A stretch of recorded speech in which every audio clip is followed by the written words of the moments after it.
এক মাস সিয়াম সাধনা শেষে মালদ্বীপে অনুষ্ঠিত হচ্ছে পবিত্র ঈদুল আজহা। শাওয়ালের চাঁদ দেখার সঙ্গে সঙ্গে শুরু হয় নানা আয়োজন। ঈদ ঘিরে মালদ্বীপ প্রবাসীদের শেষ মুহূর্তে ছিল নানা প্রস্তুতি। যদিও ভিনদেশে প্রবাসীদের ঈদের আনন্দে সবসময় মিশে থাকে এক ধরনের বিষাদ, তবুও মুসলিমদের সবচেয়ে বড় এই উৎসবকে ঘিরে ব্যস্ততার কমতি ছিল না প্রবাসীদের।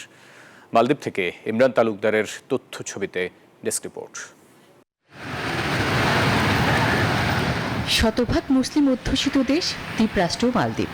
মুসলিমদের সবচেয়ে বড় এই উৎসবকে ঘিরে শেষ মুহূর্তে ব্যস্ত সময় পার করেছেন প্রবাসী বাংলাদেশিরা। স্থানীয়দের পাশাপাশি শেষ মুহূর্তেও কেনাকাটা করেছেন প্রবাসী বাংলাদেশিরা। খুবই মিস করতেছি আম্মু তোমায়, এবং খুবই মিস করতেছি আব্বুকেও। তো তারপরে ইনশাআল্লাহ চেষ্টা করবো আগামী ঈদে যাওয়ার জন্য। প্রবাসী থেকেও দেশীয় পোশাকের দিকেই ঝুঁকেছেন প্রবাসীরা। আবার নিজের পছন্দের পাঞ্জাবি ফতুয়া বানাতে কেউ কেউ ভিড় জমায় দর্জি দোকানে। কর্মব্যস্ত প্রবাসীদের কথা মাথায় রেখে মধ্যরাত পর্যন্ত দোকান খোলা রেখেছিলেন দোকান মালিকরা। এছাড়াও দেশটিতে 24 ঘন্টা খোলা রাখা হয়েছিল বড় বড় শপিং মলগুলো। দেশে বউ বাচ্চা মা বাবা আছে, বান্ডেল থাকলে প্রতি সেনমানিতে টাকা বাঁচবে।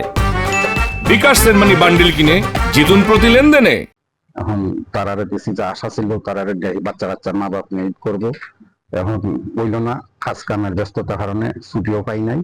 প্রতি বছর ঈদের নামাজের শেষে মায়ের হাতে রান্না করা সেমাই খেয়ে দিন শুরু হতো প্রবাসীদের। এবার মায়ের হাতের পরশ ছাড়াই আরেকটি ঈদ উদযাপন করছেন প্রবাসীরা। এর জন্য চাপা কষ্ট তাদের মনে।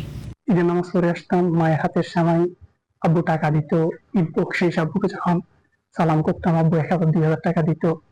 ওইটা ছিল আমাদের জন্য সেরা জীবন। দুঃখের মাঝে সবচেয়ে বড় ব্যাপার হলো যে তাদের খুশির জন্য হলো রেমিটেন্সে টাকা পাঠিয়ে তাদের ওখানে যে খুশিটা আমি দিতে পারতেছি, এটুকু অনেক ভালো লাগতেছে আর কি। পর্যটনের স্বর্গরাজ্য মালদ্বীপে প্রায় 1 লাখেরও বেশি প্রবাসী বাংলাদেশির বসবাস। প্রবাসীদের প্রত্যাশা তাদের পাঠানো রেমিটেন্সেই দেশে থাকা পরিবারের সবার ঈদ ভালো কাটবে, সেই আনন্দে আনন্দিত হবেন তারা। Desk report, news 24।